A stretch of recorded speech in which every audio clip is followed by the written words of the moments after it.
Hello mga kabayan. At ito nga, papasok na tayo sa ating trabaho.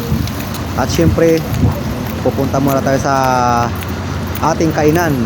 Ito ang tinatawag na misol dito sa aming loob ng accommodation sa company. Kung ikaw ay isang OFW at mayroon kang ganito sa inyong company, relate ka dito.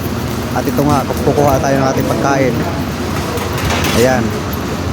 At syempre, ito na, kakain na tayo ng masarap. Ang ulam natin ngayon ay munggo at piniritong bisugo. Ayan, sarap, diba? At syempre, ito nga, makakasalubong na natin yung mga pang-araw.